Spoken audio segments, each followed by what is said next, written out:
Nicole Sanquer, bonsoir. Vous êtes ministre de l'Éducation. Dans 3 mois, 31 établissements donc bénéficieront de moyens supplémentaires parce qu'ils sont en REP+. À quoi vont servir ces moyens alloués à ces écoles et ces collèges? Alors, c'est vrai que la création de 3 REP+ à la rentrée est une innovation pour la Polynésie française puisque cette année, l'État va nous accompagner dans cette démarche et dans la mise en œuvre de ces réseaux d'éducation prioritaires.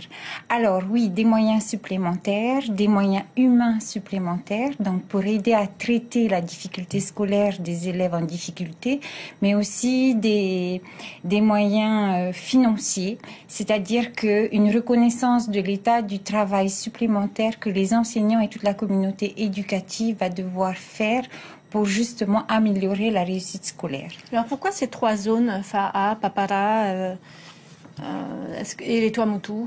Alors en fait, il est vrai, on pourrait dire que toute la Polynésie peut être déclarée REP, mais il a fallu faire un choix par rapport donc à la géographie, par rapport aux critères des familles, par rapport aux résultats scolaires, par rapport au climat scolaire, et nous avons décidé donc de présenter ces 3 zones pour commencer. Il y a une véritable relation entre les conditions sociales et le niveau scolaire? Oui, tout à fait. Nous avons pu voir, d'ailleurs les résultats parlent d'eux-mêmes, que les familles défavorisées avaient du mal à suivre la scolarité de leurs enfants.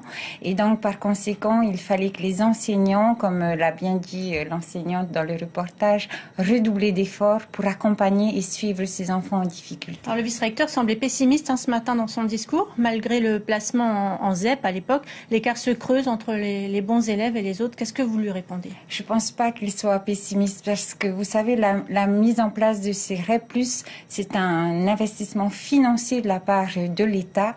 Et si l'État avait une attitude pessimiste, je ne crois pas qu'ils investiraient dans ces REP+. Alors l'environnement linguistique et culturel de l'enfant polynésien est-il assez pris en compte, selon vous, dans l'éducation? Oui, bien sûr. J'ai eu l'occasion de m'exprimer.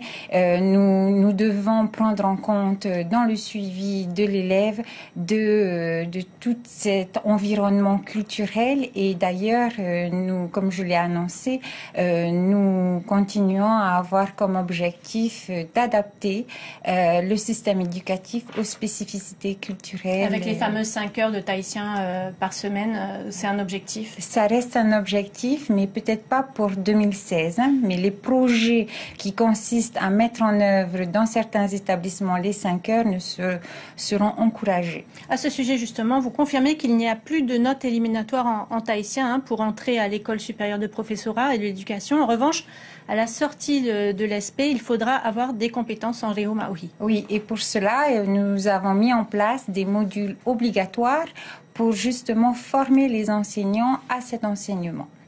Merci beaucoup, Nicole Sanquer, pour toutes ces précisions. Merci.